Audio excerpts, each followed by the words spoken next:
What does it mean to be Lynchian? It's the feeling that something beautiful hides inside the strange, that darkness and innocence can exist in the same breath.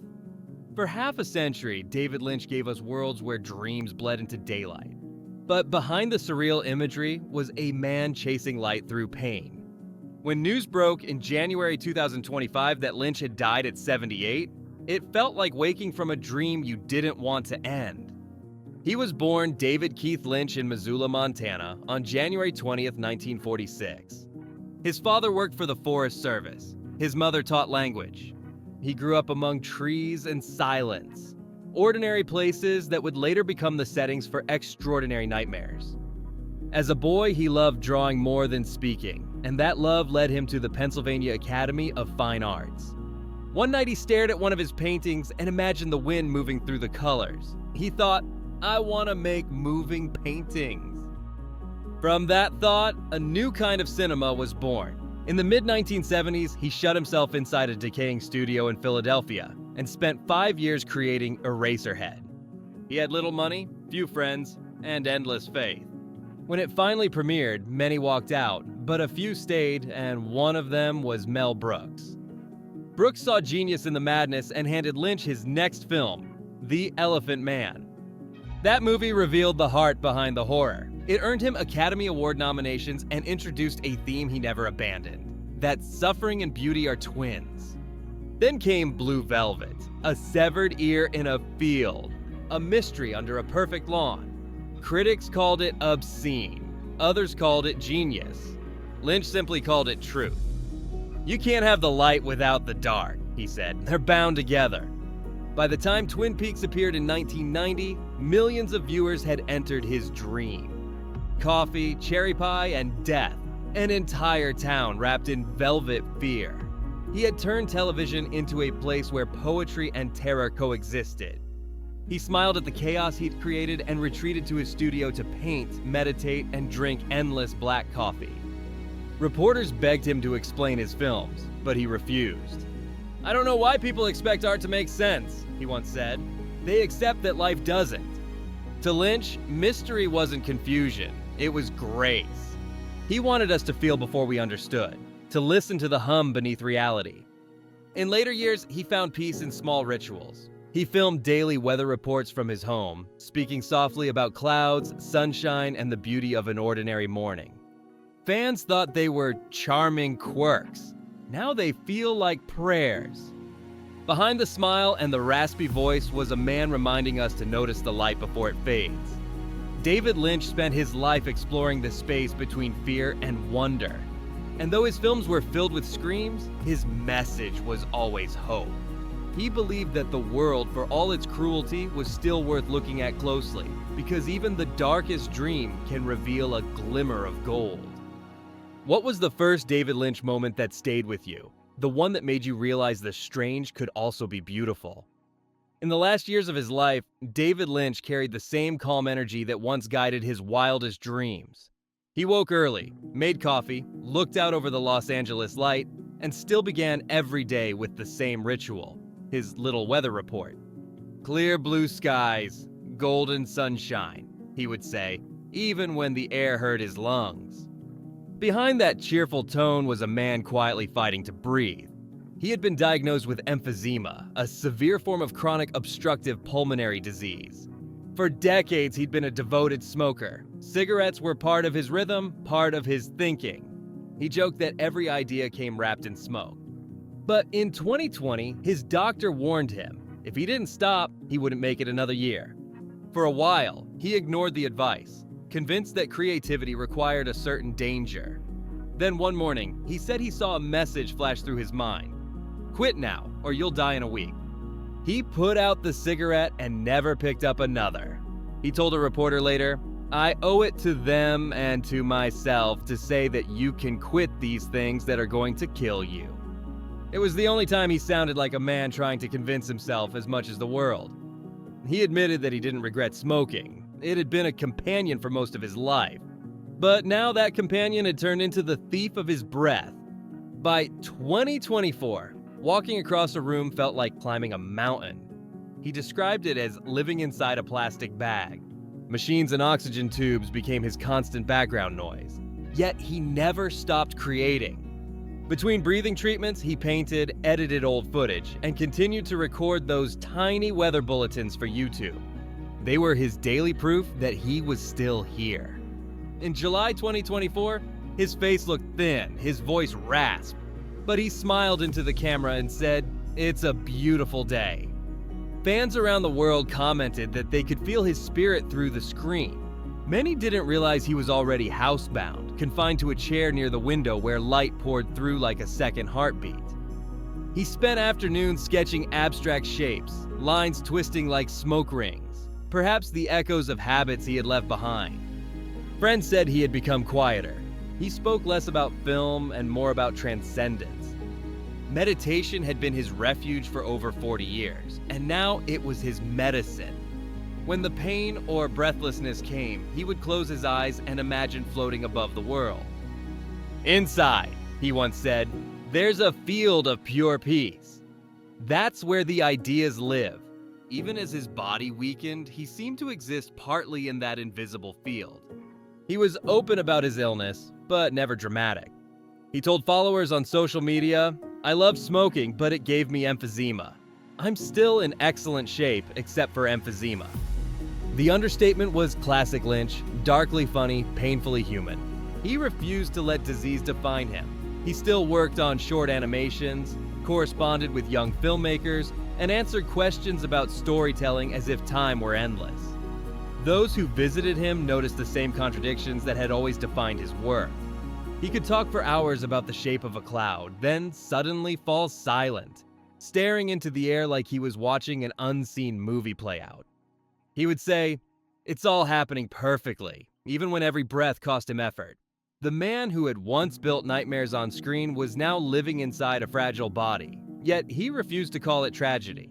To him, it was another layer of the dream. Pain, he said, was just another texture of experience. It wasn't denial, it was philosophy. He believed that everything, even suffering, had a place in the larger design. During those months, people close to him noticed how often he repeated one phrase: "Don't worry about the whole, keep your eye on the donut." It became his mantra, a reminder to focus on what remains rather than what's gone. It was also the advice he gave his family when they worried about his declining health. He didn't want them to remember tubes and medicine. He wanted them to remember the laughter in the studio, the smell of paint, the joy of creation. In August 2024, he appeared in a televised interview, thin, pale, but smiling. He admitted that he was tired, that every step felt like a small victory. But when asked if he would ever retire, he shook his head. "Retire from what?" he said. "From thinking? From dreaming? You don't retire from love." The interviewer fell silent. Lynch smiled, nodded slowly, and whispered, "It's a beautiful day." Even in decline, he remained defiant, finding beauty where most would find fear. The artist who had built entire worlds out of nightmares was still searching for light, one breath at a time. Have you ever faced something that made even the simple act of breathing feel like a fight? How did you hold on to hope when life grew heavy? By the first week of January 2025, the air in Los Angeles was thick with smoke. Wildfires had swept across the hills, and even for those with strong lungs, breathing felt heavy. For David Lynch, it was almost unbearable. He was forced to leave the house he had lived in for decades, the one filled with paint-stained easels, old cameras, and the faint smell of turpentine, and move into his daughter's home on the west side of the city. He joked that it was just another dream sequence, but the truth was harsher. Each breath rattled like old film running through a projector. For several days he tried to work anyway, sketching at the kitchen table, scribbling ideas for a short film that would never be made. He spoke softly to his grandchildren, telling them stories about small towns that hid magic under their streets. Every night before bed, he asked to watch the sunset, whispering that the light looked exactly the same as it did in Montana. He was nostalgic, but never afraid. Then, on the evening of January 14th, he recorded what would become his last public message, a webcast for Meditate America. He looked thinner, his face pale under the studio lights, but his eyes were calm. He ended his talk not with a goodbye, but with a blessing. May everyone be happy. May everyone be free of disease. May auspiciousness be seen everywhere. May suffering belong to no one. Peace. When fans watched it later, they realized he had been saying farewell all along. The next morning, his condition worsened. His breathing slowed, his hands trembled. According to the coroner's report, he suffered cardiac arrest, with dehydration and chronic lung disease listed as contributing causes. He was 78 years old. His family said he passed peacefully, sitting by the window where sunlight streamed in, a painter watching his final canvas fade to white. The news broke hours later, and tributes flooded the internet. For longtime fans, it was surreal to imagine a world without David Lynch. He had once said that death was just dropping the physical body, but for those who loved him, the loss felt too real. Social media filled with messages of grief and gratitude. Some quoted his famous line, "Keep your eye on the donut, not on the hole." Others shared clips from Twin Peaks, writing that the dream was over. His family released a short statement. "Our father, husband, and friend left a big hole in the world, but he taught us to look at the sky, not the darkness. He would want everyone to remember the golden sunshine and blue skies." They attached a still from his final weather report, his face lit by a soft glow, a faint smile forming the words, "It's a beautiful day."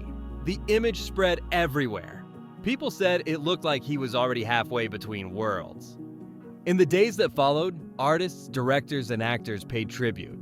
Kyle MacLachlan wrote that he would follow Lynch anywhere on our journey of discovery, calling him the man who made our worlds both wonderful and strange. Steven Spielberg said that Lynch's voice was utterly unique, a mirror held to the subconscious of America. Martin Scorsese wrote, "He put images on screen that no one had ever seen before, strange, uncanny, and alive." From Tokyo to Paris to New York, theaters projected Blue Velvet, Mulholland Drive, and The Elephant Man in memorial screenings. Audiences wept as the curtains opened to that familiar hum of mystery. Meanwhile, in Washington State, fans gathered at Tweedy's Cafe, the diner from Twin Peaks. They left flowers, coffee cups, cherry pies, and handwritten notes that read, "Thank you for the dream." Someone placed a framed photo of Lynch beside the counter, under a neon sign that glowed red against the night. For a moment, reality itself seemed touched by his world. Through it all, one theme kept returning, his unwavering optimism. Even while facing death, Lynch had refused bitterness. He believed that life was a balance between suffering and grace, that pain existed only to remind us of beauty. He told friends that dying was just a change of scenery, a new kind of dream. When his ashes were scattered over the mountains near Missoula, the wind rose suddenly, carrying a swirl of dust and snow. Someone said it looked like smoke from one of his films, vanishing, mysterious, unresolved. And maybe that was fitting. Lynch never tied things neatly together. He left space for wonder, even in goodbye. He had once said, "I love mysteries. They are the things that make us alive." Now he had become one himself, a mystery of light and silence. And for those who listen closely, his last whisper still seemed to echo in the air. "It's a beautiful day." If you could say one thing to David Lynch after hearing his final blessing, may everyone be happy, may everyone be free of disease, what would it be? When the fire and the smoke and the shock had cleared, what remained was the sound of voices. Friends, artists, strangers, all trying to put into words what David Lynch had left behind. They spoke not only about the films, but about the gentleness behind them. People remembered the way he greeted crews every morning, the way he thanked everyone on set at the end of a day.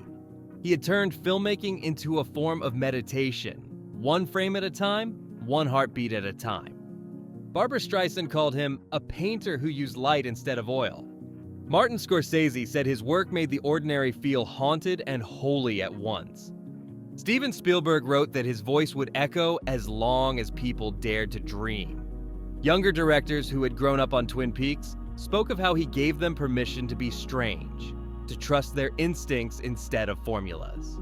Through their words, the outline of his true legacy began to appear, a quiet rebellion, a belief that art could still be mysterious.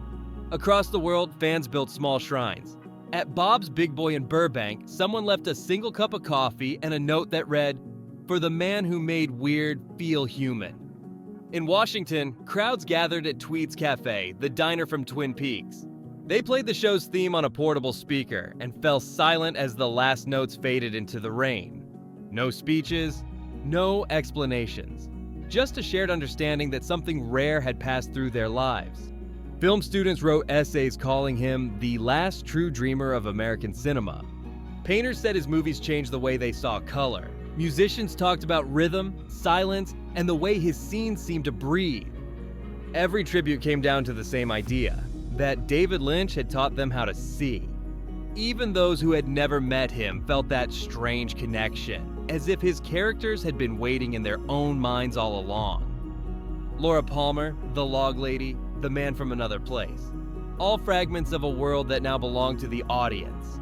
His death didn't end that world. It simply handed the dream to whoever was willing to keep it alive.